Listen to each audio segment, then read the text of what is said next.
यस कार्यक्रमका साथमा bridge cement, United insurance company limited, global IMB bank, सबैका लागि बैंक। हामी हाम्रा समस्त उद्यमी, व्यवसायी, अर्थशास्त्री एवं यस कार्यक्रम अटुट रूपमा हेर्दै आउनुभएका दर्शकवृन्दमा नववर्ष 2070 सालको शुभ उपलक्ष्यमा यस कार्यक्रम हार्दिक मङ्गलमय शुभकामना व्यक्त गर्दछ। नववर्ष 2070 सालको शुभ उपलक्ष्यमा सुख, शान्ति एवं समृद्धिका लागि हार्दिक मङ्गलमय शुभकामना व्यक्त गर्दछौँ। सूरज वैद्य, अध्यक्ष, नेपाल उद्योग वाणिज्य महासंघ परिवार। नववर्ष 2070 सालको शुभ उपलक्ष्यमा सुख, शान्ति एवं समृद्धिका लागि हार्दिक मङ्गलमय शुभकामना व्यक्त गर्दछौँ। सुरेश कुमार बस्नेत, अध्यक्ष, पदाधिकारी सदस्य, कार्यकारी सदस्य एवं नेपाल चेम्बर अफ कमर्स परिवार। नववर्ष 2070 सालको शुभ उपलक्ष्यमा सुख, शान्ति एवं समृद्धिका लागि हार्दिक मङ्गलमय शुभकामना व्यक्त गर्दछौँ। नरेन्द्र कुमार बस्नेत, अध्यक्ष, नेपाल उद्योग परिसंघ परिवार। नववर्ष 2070 सालको शुभ उपलक्ष्यमा सुख, शान्ति एवं समृद्धिका लागि हार्दिक मङ्गलमय शुभकामना व्यक्त गर्दछौँ। इन्जिनियर इच्छाराज तामाङ, अध्यक्ष, सिभिल समूह परिवार। नववर्ष 2070 सालको शुभ उपलक्ष्यमा सुख, शान्ति एवं समृद्धिको लागि हार्दिक मङ्गलमय शुभकामना व्यक्त गर्दछौँ। नेपाल एसबीआई बैंक परिवार। नववर्ष 2070 सालको शुभ उपलक्ष्यमा सुख, शान्ति एवं समृद्धिका लागि हार्दिक मङ्गलमय शुभकामना व्यक्त गर्दछौँ। ग्रान्ड ब्याङ्क लिमिटेड परिवार। नववर्ष 2070 सालको शुभ उपलक्ष्यमा सुख, शान्ति एवं समृद्धिका लागि हार्दिक मङ्गलमय शुभकामना व्यक्त गर्दछौँ। कमर्जेन्ट ट्रस्ट ब्याङ्क नेपाल लिमिटेड परिवार। नववर्ष 2070 सालको शुभ उपलक्ष्यमा सुख, शान्ति एवं समृद्धिका लागि हार्दिक मङ्गलमय शुभकामना व्यक्त गर्दछौँ। दुर्गा बहादुर श्रेष्ठ, अध्यक्ष, क्युएनयू फर्निचर फाटबटिनी परिवार। नववर्ष 2070 सालको शुभ उपलक्ष्यमा सुख, शान्ति एवं समृद्धिका लागि हार्दिक मङ्गलमय शुभकामना व्यक्त गर्दछौँ। नीलकण्ठ चौलागाई, अध्यक्ष, नेपाल सीमापार व्यापार महासंघ परिवार। दर्शकवृन्द, हामी आजदेखि नववर्ष 2070 सालमा प्रवेश गरेका छौँ। बितेको वर्षमा मुलुकको आर्थिक क्षेत्र त्यति उत्साहजनक रहन सकेन। राजनीतिक अस्थिरता, ऊर्जा सङ्कट तथा लगानीको वातावरण बन्न नसक्दा निजी क्षेत्रका लागि गत वर्ष निराशजनक नै रह्यो। प्रस्तुत छ 2069 लाई फर्केर हेर्दाको केही अंश। गत वर्षमा मुलुकको अर्थतन्त्रले गतिशीलता पाउन सकेन।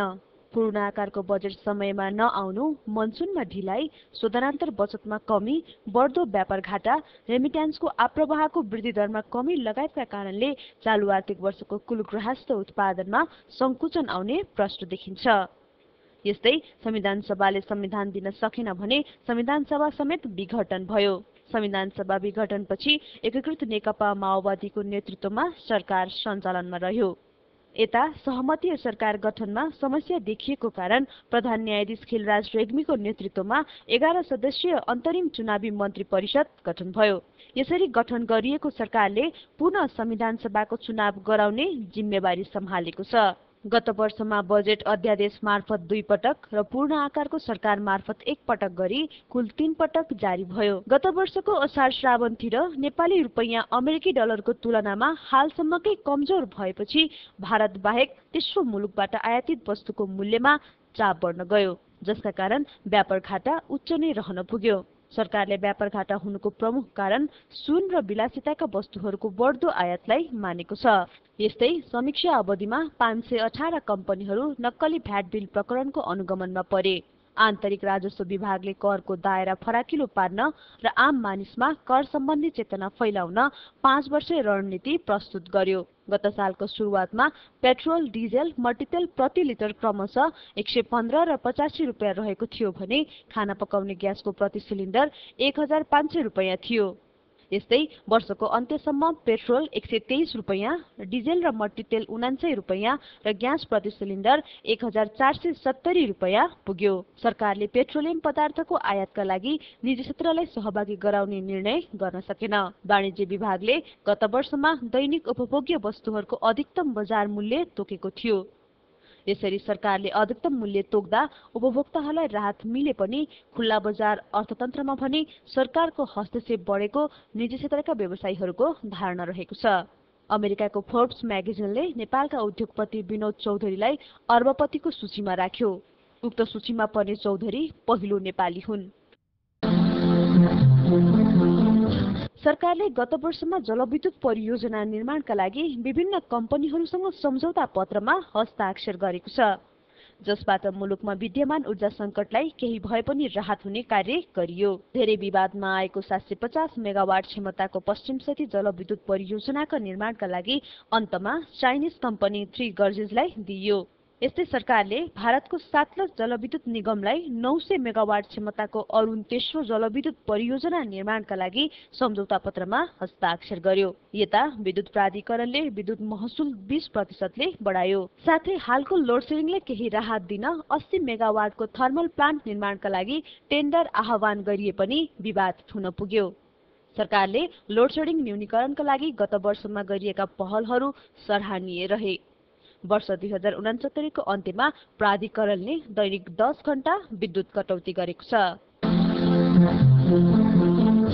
वर्ष 2069 को सुरुमा वाणिज्य बैंकहरूमा तरलता अधिक रहे पनि समीक्षा अवधिको दोस्रो त्रैमासिकको अन्त्यतिर आइपुग्दा तरलतामा चाप देखियो। अत्याधिक तरलता व्यवस्थापनका लागि केन्द्रीय बैंकले मौद्रिक नीति मार्फत तरलता नगद मौद्दात अनुपात बढायो। केन्द्रीय बैंकले जारी गरेको मर्जर नीति अनुरूप गत वर्षमा बैंक तथा वित्तीय संस्थाहरू एक आपसमा गाभिने कार्यले निरन्तरता पायो। चालु आर्थिक वर्षको हालसम्ममा 26 संस्थाहरू गाभिएर 12 संस्था बन्ने भएका छन्। त्यस्तै 24 संस्थाहरू गाभिएर 10 संस्था बन्नका लागि सैद्धान्तिक सहमति पाएका छन् भने 6 संस्था गाभिएर 3 संस्थामा परिणत हुन सैद्धान्तिक सहमतिको प्रक्रियामा रहेका छन्, जसको परिणामस्वरूप बैंक तथा वित्तीय संस्थाहरूको संख्या अहिले करिब 210 पुगेको छ। गत वर्ष वाणिज्य बैंकहरूको मुनाफामा आएको वृद्धिका कारण यसको प्रभाव शेयर बजारमा समेत देखियो। बैंकहरूको मुनाफा वृद्धिसँगै लाभांश वितरणको घोषणाले पनि शेयर बजारमा उत्साह थप्यो। साथै गत वर्ष 3 वाणिज्य बैंक जनता बैंकले 60 करोड रुपैयाँ, सिभिल बैंकले 80 करोड रुपैयाँ र कमर्स एन्ड ट्रस्ट बैंकले 60 करोड रुपैयाँ बराबरको साधारण शेयर जारी गरे। 2069 सालको सुरुवातमा 337.36 बिन्दुमा रहेको नेप्से परिसूचक वर्षको अन्तिम दिन 523.38 बिन्दुमा रहेको थियो। पुँजी बजार विकासका लागि सरकार, धितोपत्र बोर्ड र नेपाल स्टक एक्सचेन्जबाट सकारात्मक पहल गरियो। यता credit rating agency Iqra Nepal सञ्चालनमा आयो। क्रेडिट रेटिङ एजेन्सी सञ्चालनमा 3 करोड रुपैयाँभन्दा बढीको प्राथमिक शेयर निष्कासन गर्ने बैंक तथा वित्तीय संस्थाहरूले अनिवार्य क्रेडिट रेटिङ गर्नुपर्ने निर्देशन जारी गरियो, जसमा 2 म्युचुअल फन्ड निष्कासनका लागि सिद्धार्थ क्यापिटल र नबिल इन्भेस्टमेन्टले क्रमशः 40 करोड रुपैयाँ र 60 करोड रुपैयाँ बराबरको सामूहिक लगानी कोष निष्कासन गरे। सरकारी स्वामित्वमा रहेको नेपाल बैंक लिमिटेड र राष्ट्रिय वाणिज्य बैंकको पुँजी वृद्धिका लागि सरकारले रकम दियो। बेलायतबाट प्रकाशित हुने दि बैंकर्स पत्रिकाको सन् 2012 को नेपालका लागि बैंक अफ द इयरको उपाधि स्ट्यान्डर्ड चार्टर्ड बैंक नेपाल लिमिटेडले पायो। यसका साथै नेपाल बैंकर्स एसोसिएसनको अध्यक्षमा सिटिजन्स बैंक इन्टरनेसनलका प्रमुख कार्यकारी अधिकृत राजन सिंह भण्डारी निर्विरोध चयन भए। गत वर्ष मुलुकमा 3 नयाँ अन्तर्राष्ट्रिय एयरलाइन्स कम्पनीहरू एयर एसिया, मलेसियन एयर र बीबी एयरवेज थपिए। तर सञ्चालनको केही समयपछि बीबी एयरवेज बन्द भएको छ। यसका साथै त्रिभुवन अन्तर्राष्ट्रिय विमानस्थलको पार्किङ शुल्क महँगो भएका कारण गल्फ एयर फिर्ता भयो। अहिले नेपालमा अन्तर्राष्ट्रिय उडान गर्ने कम्पनीहरूको संख्या 28 पुगेको छ। यस्तै राष्ट्रिय ध्वजावाहक विमान किन्ने विषय विवादमा रहे पनि वर्षको अन्तमा आएर सरकारले युरोपको जहाज निर्माता कम्पनी एयरबससँग 2 वटा जहाज खरिदका लागि सम्झौता गरेको छ। त्यस्तै पर्यटन बोर्डमा रिक्त रहेको प्रमुख कार्यकारी अधिकृतमा सरकारले कसैलाई नियुक्त गर्न भने सकेको छैन। फागुन महिनाको अन्त्यतिर मालिक र मजदुरबीच वार्ता नमिलेका कारण पर्यटन व्यवसायी बीके श्रेष्ठमाथि सांघातिक हमला भयो। तर समग्रमा बितेको वर्ष पर्यटनका लागि भने उत्साहजनक रह्यो। गत साता चुनावी सरकारले बाँकी आर्थिक वर्षका लागि पूर्ण बजेट ल्यायो। उता निजी क्षेत्रको छाता संगठन नेपाल उद्योग वाणिज्य महासंघको वार्षिक साधारण सभा समेत सम्पन्न भयो। थप सामग्री सहितको अबको प्रस्तुति बिजनेस राउन्डअप। सरकारले चालु आर्थिक वर्षको बाँकी रहेको अवधिका लागि पूर्ण आकारको बजेट पेश गरेको छ। राजनीतिक सहमति जुट्न नसकेपछि यसअघिको एकीकृत नेकपा माओवादी सरकारले अध्यादेश मार्फत असार 31 र मङ्सिर 5 गते 2 पटक बजेट जारी गरेको थियो। गत मंगलबार सार्वजनिक भएको बजेटमा यसअघि प्रस्तुत गरिएका 2 बजेटहरूलाई समेत सरकारले समायोजन गरेको छ। पूर्ण आकारको बजेट अभाव, मनसुनमा भएको ढिलाइ र प्रमुख खाद्यान्न बालीहरूको उत्पादनमा ह्रास आउने भएपछि चालु आर्थिक वर्षको कुल ग्राहस्थ उत्पादन 3.6% सीमित रहने सरकारले बताएको छ। यस्तै स्वतन्त्र र निष्पक्ष चुनाव सम्पन्न गर्न गठन भएको वर्तमान सरकारले दिगो र उच्च आर्थिक वृद्धि दर र मुलुकको आर्थिक स्थायित्व कायम गर्न पूर्ण आकारको बजेट ल्याएको जनाएको छ। सरकारले सार्वजनिक गरेको समायोजित बजेटको आकार 4 खर्ब 4 अर्ब 82 करोड 47 लाख रुपैयाँ रहेको छ, जसमध्ये चालु खर्चतर्फ 2 खर्ब 79 अर्ब 12 लाख, पुँजीगत खर्चतर्फ 66 अर्ब 13 करोड 46 लाख र वित्तीय व्यवस्था अन्तर्गत 59 अर्ब 67 करोड 88 लाख रुपैयाँ छुट्याइएको छ। विनियोजित खर्च परिपूर्तिका लागि राजस्वबाट 2 खर्ब 89 अर्ब 60 करोड, सामा ब्याज फिर्ताबाट 4 अर्ब 39 करोड रुपैयाँ, वैदेशिक अनुदानबाट 46 अर्ब 98 करोड, वैदेशिक ऋणबाट 25 अर्ब 83 करोड र आन्तरिक ऋणबाट 38 अर्ब जुटाइने छ। सामाजिक सुरक्षा कार्यक्रमका लागि आवश्यक बजेट व्यवस्था गरेको छु। महिला, बालबालिका, युवा र समाज कल्याणका क्षेत्रहरूमा सञ्चालन हुने कार्यक्रमहरूलाई बजेट अभाव नहुने व्यवस्था मिलाएको छु। ग्रामीण पहुँच सुधार र विकेन्द्रीकरण आयोजना एवं स्थानीय स्वास्थ्य शासन तथा सामुदायिक विकास कार्यक्रमका लागि आगामी मसान्तसम्मका लागि पर्याप्त बजेटको व्यवस्था गरेको छु। विकास आयोजनाहरूको शीघ्र कार्यान्वयनको लागि पहिलो प्राथमिकता प्राप्त आयोजनाहरूको हकमा अख्तियारी प्राप्त भएको 10 दिनभित्र अनिवार्य रूपमा कार्यक्रम स्वीकृत हुने व्यवस्था मिलाएको छु। दोस्रो र तेस्रो प्राथमिकता प्राप्त आयोजनाहरूको हकमा सम्बन्धित मन्त्रालयले तत्काल कार्यक्रम स्वीकृत गरी कार्यान्वयन गर्ने समेत व्यवस्था मिलाएको छु। जारी भएको बजेट मार्फत सरकारले राजस्व सङ्कलनका लागि करका दर यथावत नै राखेको छ। साथै चालु आर्थिक वर्षको 3 महिनाका लागि जारी गरिएको बजेटमा नयाँ नीति तथा कार्यक्रमहरू समावेश गरेको छैन। तर सरकारले मुलुकको अर्थतन्त्रलाई गति दिन अत्यावश्यक केही कार्यक्रमहरू ल्याएको छ। आर्थिक विकासका लागि सरकारले निजी क्षेत्रको लगानीलाई प्रबन्धन गर्न लगानीमैत्री वातावरणको सिर्जना गर्ने जनाएको छ। यस्तै कृषि उत्पादन तथा पशुपालनको विकासका लागि सरकारले माछा, पशुपन्छी र बाली बिमाका लागि प्रिमियम बापतको 50% रकम विनियोजन गरेको छ। संविधान सभाको पुनर्निर्वाचन गराउने प्रमुख दायित्व रहेको वर्तमान सरकारले चुनावका लागि 14 अर्ब रुपैयाँ विनियोजन गरेको छ। यसमध्ये निर्वाचनका लागि 6 अर्ब र निर्वाचनमा सुरक्षा व्यवस्था मिलाउन 8 अर्ब छुट्याइएको छ। आर्थिक वृद्धिको मुख्य सम्भावना निजी क्षेत्र नै हो भन्ने मेरो मान्यता छ। आर्थिक विकासका लागि सरकारी, निजी र सहकारी क्षेत्रलाई एक अर्काका परिपूरकको रूपमा अगाडि बढाउने राष्ट्रिय सोच अनुसार वर्तमान सरकार बजार अर्थतन्त्रको सकारात्मक पाटोलाई निरन्तरता दिँदै मुलुकको आर्थिक विकासलाई गति दिन राज्य, निजी क्षेत्र र सरकारीको भूमिकालाई प्रभावकारी बनाई अगाडि बढ्न वचनशील रहनेछ। वर्तमान सरकारको प्रमुख उद्देश्य संविधान सभाको स्वतन्त्र, निष्पक्ष र प्रशंसनीय निर्वाचन गराउन नै रहेकाले निर्वाचनको लागि कुल 6 अर्ब विनियोजन गरेको छु। साथै निर्वाचनमा सुरक्षाको प्रभावकारी प्रबन्ध मिलाउन रु 8 अर्ब छुट्याएको छु। सरकारले चालु आर्थिक वर्षको पूर्ण आकारको बजेट मार्फत जलविद्युतको विकास तथा ऊर्जा सङ्कट न्यूनीकरणका लागि प्रसारण लाइन निर्माणमा लगानी बढाउने भएको छ।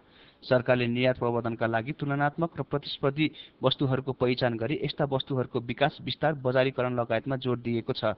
निजी क्षेत्रको नेतृत्वमा नयाँ औद्योगिक क्षेत्रको निर्माण गरी मुलुकमा रोजगारीको अवसर सिर्जना गर्ने भएको छ। साथै एक जिल्ला एक उत्पादनको अवधारणालाई विस्तार गर्न सरकारले विभिन्न जिल्लामा उद्योग स्थापना गर्ने भएको छ। मुलुकलाई सिमेन्टमा आत्मनिर्भर गराउने, रुग्न उद्योगको पुनर्स्थापना, महिला उद्यमशीलता विकास जस्ता कार्यहरूलाई सरकारले प्रोत्साहन दिएको छ, जसबाट निजी क्षेत्रले आगामी दिनमा थप हौसला बढेको बताएको छ। सरकार, निजी क्षेत्र र राजनैतिक दलबीच ऊर्जा विकासका लागि न्यूनतम साझा सहमति पत्रमा हस्ताक्षर भएको छ। सरकारका तर्फबाट चुनावी मन्त्री परिषदका अध्यक्ष खिलराज रेग्मी, निजी क्षेत्रका तर्फबाट नेपाल उद्योग वाणिज्य महासंघ र मुख्य राजनैतिक दलका शीर्ष नेताहरूले प्रतिबद्धता व्यक्त गरेका छन्। नेपाल उद्योग वाणिज्य महासंघको 47औं वार्षिक साधारण सभाको अवसरमा उक्त ऊर्जा विकासमा राजनैतिक अवरोध नगर्ने त्रिपक्षीय प्रतिबद्धता भएको हो। चुनावी मन्त्री परिषदका अध्यक्ष खिलराज रेग्मीद्वारा उद्घाटित उक्त साधारण सभामा महासंघका अध्यक्ष सूरज वैद्यले न्यूनतम आर्थिक एजेन्डासँगै कृषि, ऊर्जा जस्ता क्षेत्रमा लगानी बढाउन सरकारले विशेष ध्यान दिनुपर्ने बताउनुभयो। उहाँले ऊर्जा शक्तिको विकासका लागि राजनैतिक प्रतिबद्धतासँगै कार्यान्वयनमा पनि ध्यान दिनुपर्ने बताउनुभयो। That large capital investment would not happen unless main actors in Nepal agree on policies and procedures regarding health fatherhood. We have prepared a simple document, Common Minimum Agenda on Health Fatherhood. This document was prepared in consultation with every stakeholder. We are glad that senior leaders of political parties are here. We thank them for appreciating FNCCI's initiative and guiding us through this process on concluding this agreement. We believe this will herald a new beginning in Nepal's economy. FNCCI commits to the political leadership and the government that private sector will work tirelessly to bring in investment in the sector. Hydropower is one sector whose investment takes place in the least developed and remote areas. It leads to development of roads, creates economy opportunity in those areas. The Indian writer and economist, Dr. Guru Chandas, has written, quote, "The history of how countries of the country went from poverty to prosperity over the past 20 years teaches us the transformation was generally powered by one sector, which became the engine of its economic growth." विकासका लागि परिवर्तन आजैबाट भन्ने नाराका साथ सम्पन्न भएको उक्त साधारण सभामा सुरज वैद्यको नेतृत्वमा रहेको महासंघले 2 वर्षमा गरेको उपलब्धि एवं भावी कार्यक्रमबारे जानकारी गराइएको थियो। यस्तै महासंघको 47औं वार्षिक साधारण सभा एवं उद्योग वाणिज्य दिवस 2069 को अवसरमा विभिन्न जिल्ला, नगर उद्योग वाणिज्य संघहरू, वस्तुगत संघहरू र 2 राष्ट्रिय उद्योग वाणिज्य संघहरूका प्रतिनिधिहरूलाई कदर तथा सम्मान गरिएको थियो। नेपाल राष्ट्र बैंकका गभर्नर डाक्टर युवराज खतिवड़ाले निजी क्षेत्रबाट सञ्चालित कमर्ज ट्रस्ट बैंक नेपाल लिमिटेडको सुलिचौर रोल्पामा 14औं शाखाको उद्घाटन गर्नुभएको छ। ट्रस्ट बैंकले आफ्नो शाखा स्थापना गरेको छ। मलाई लाग्छ यो एउटा व्यापारिक नाकामा उहाँको शाखाले चाँडै नै मुनाफा आर्जन गर्न सक्ने स्थिति हुनेछ। सञ्चालन लागतलाई अलि व्यवस्थित गर्नुपर्छ। सम्भाव्य ग्राहकहरूको घर दैलोमै पुग्नुपर्छ। जसरी सहकारी संस्थाहरू पुग्नुभएको छ र उद्यमीको साथी बन्नुपर्छ। उद्यमीको हाकिम या बोस या साहु होइन। उक्त शाखाबाट बैंकले स्थानीय ग्राहकहरूलाई उच्चतम बैंकिङ सेवा एवं सानादेखि मध्यम किसिमका उद्यम व्यावसायिक कर्जा प्रदान गर्ने जनाएको छ। हाम्रो प्रतिबद्धता के भने यहाँको निश्चयको सुरक्षा नै हाम्रो प्रतिबद्धता रहनेछ। त्यसलाई नै हाम्रो प्राथमिकता साथ अगाडि बढाउँछौँ र हामी सानोभन्दा सानो कर्जादेखि ठुलो कर्जा दुवै किसिमको कर्जामा हामी सहभागी हुन चाहन्छौँ। यहाँको माग अनुसार यस भेगको लागि पाएक पर्ने किसिमको कर्जाको नयाँ प्रडक्ट हामी यसमा ल्याउँछौँ, नयाँ एउटा व्यवस्था बनाउँछौँ। बैंकले हालसम्म 8 अर्ब 82 करोड रुपैयाँ निक्षेप संकलन गरी 8 अर्ब 40 करोड रुपैयाँ कर्जा तथा लगानी गरेको छ। पछिल्लो समयमा बैंकले 2 अर्ब रुपैयाँ भन्दा बढी सञ्चालन मुनाफा आर्जन गर्न सफल भएको छ। हालै बैंकले सर्वसाधारणका लागि जारी गरेको शेयरपछि आफ्नो चुक्ता पुँजी 2 अर्ब रुपैयाँ पुर्याएको छ। संयुक्त राज्य विकास कार्यक्रम UNDP अन्तर्गत सञ्चालित लघु उद्यम विकास कार्यक्रम मेरेपले ग्रामीण गरिबमा सिपमूलक तालिम दिई आर्थिक एवं सामाजिक जीवन स्तरमा सुधार ल्याउने लक्ष्य राखेको छ। विकासोन्मुख मुलुकहरूमा लक्षित यस कार्यक्रमले हाम्रो मुलुकमा 37 जिल्लाहरूमा आफ्नो कार्यक्रम सञ्चालन गरिसकेको छ। मेरेपले व्यावसायिक कृषि उत्पादन, सिलाइ बुनाइ, मैनबत्ती निर्माण, हाते सामग्रीहरू निर्माण लगायतका सिपमूलक तालिमहरू दिँदै आएको छ। मेरो भनाइ के हो भने यस्तो ठाउँहरूमा चाहिँ व्यवसाय र बैंक सँगसँगै अघि बढ्ने वातावरण बनाउनको लागि बैंकहरूले अलिकति हातेमालो गर्नु पर्यो। व्यवसायहरूलाई सधैँ धितो र धितोको गुणस्तर त आवश्यक हुन्छ, तर परियोजनाको गुणस्तर राम्रो छ भने सानातिना आयोजनाहरूलाई परियोजनालाई नै पनि धितो राखेर चाहिँ कर्जा प्रवाह गर्नु पर्यो। सामूहिक जमानीमा ऋण दिने प्रक्रियालाई अझ सजिलो बनाउनु पर्यो र महिला उद्यमीहरूको लागि अलिकति बढी उद्यमशीलता भएका महिलाहरूलाई ऋण दिने कुरामा बैंकहरूले अलिकति पहल गर्नु पर्यो भन्ने मैले आग्रह गरेको छु बैंकहरूलाई।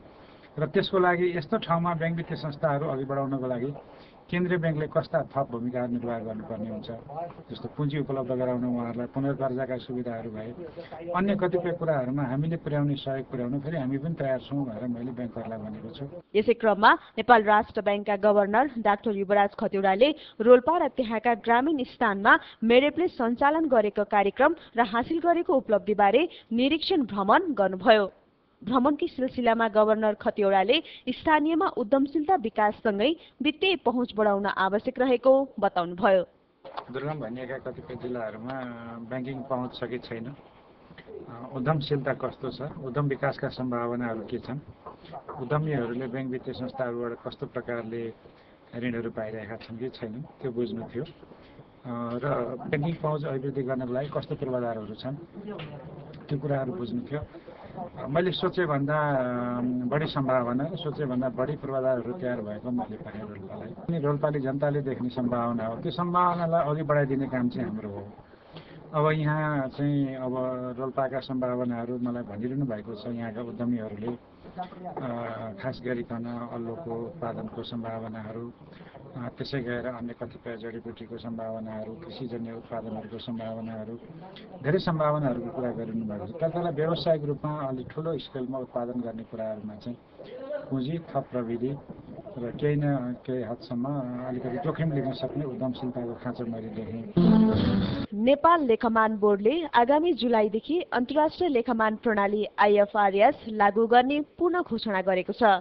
यस बोर्डले यसअघि गत जुलाईमा IFRS लागू गर्ने घोषणा गरेको थियो, तर प्राविधिक कारणवश यो लागू हुन सकेन।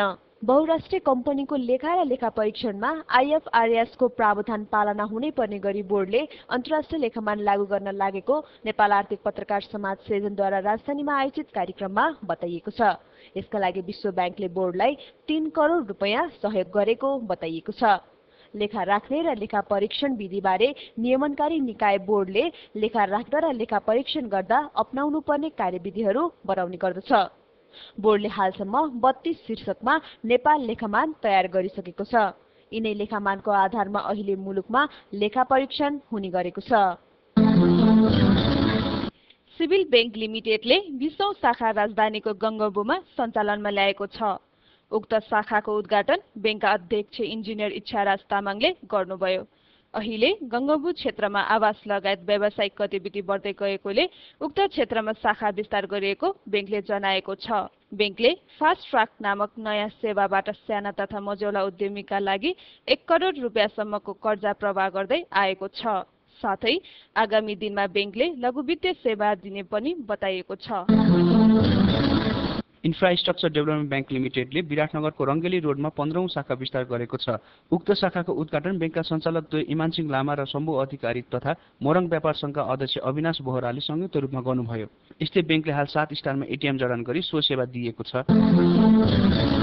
पश्चिमाञ्चल ग्रामीण विकास बैंक लिमिटेडको बुटवलमा सम्पन्न 18औं वार्षिक साधारण सभाले शेयरधनीहरूलाई 10.53% नगद लाभांश दिने प्रस्तावलाई पारित गरेको छ।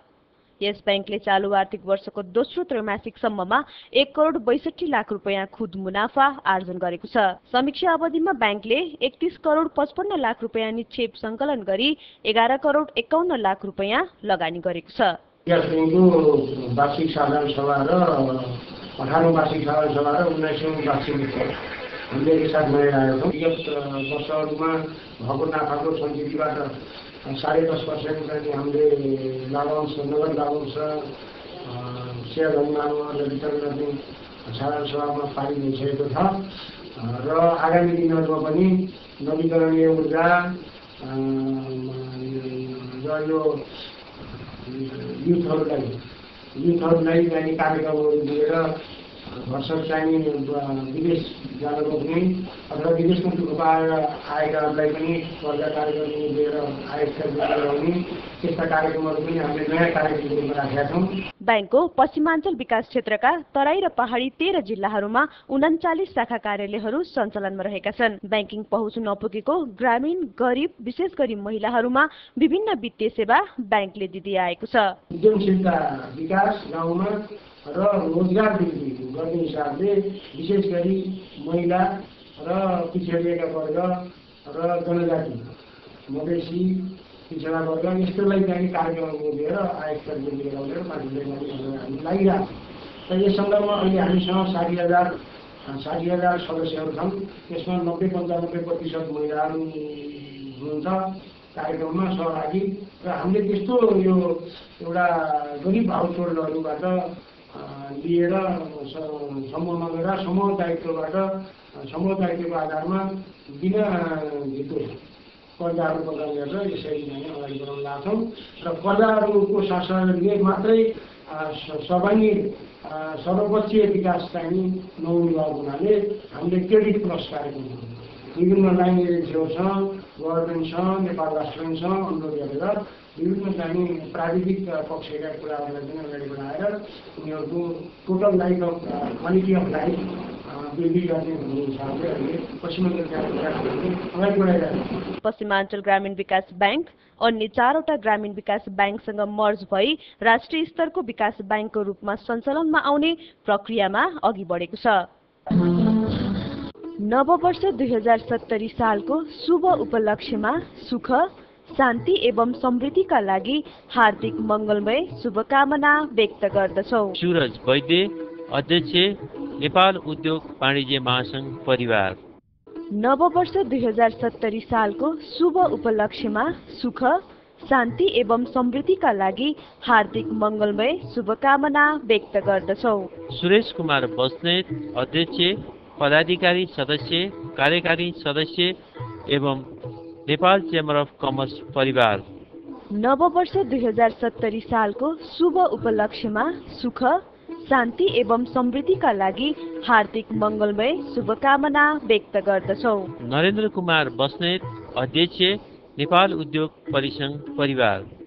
नववर्ष 2070 सालको शुभ उपलक्ष्यमा सुख, शान्ति एवं समृद्धिका लागि हार्दिक मङ्गलमय शुभकामना व्यक्त गर्दछौ।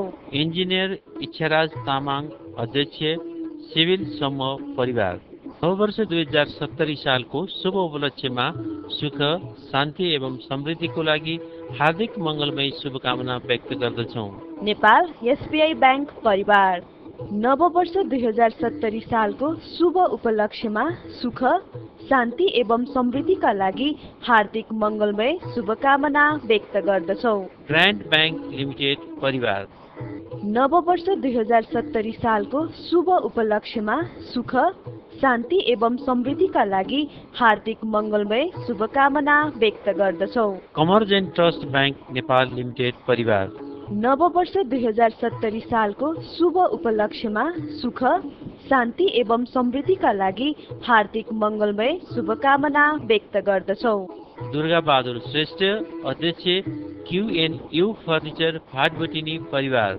नववर्ष 2070 सालको शुभ उपलक्ष्यमा सुख, शान्ति एवं समृद्धिका लागि हार्दिक मङ्गलमय शुभकामना व्यक्त गर्दछौ। नीलकण्ठ चौलागाई, अध्यक्ष, नेपाल सीमापार व्यापार महासंघ परिवार। दर्शकवृन्द, जाँदा जाँदै पुनः नववर्ष 2070 सालको शुभकामना व्यक्त गर्दै आजको कार्यक्रमबाट म लगायत सम्पूर्ण युनिटलाई बिदा दिनुहोस्। नमस्कार।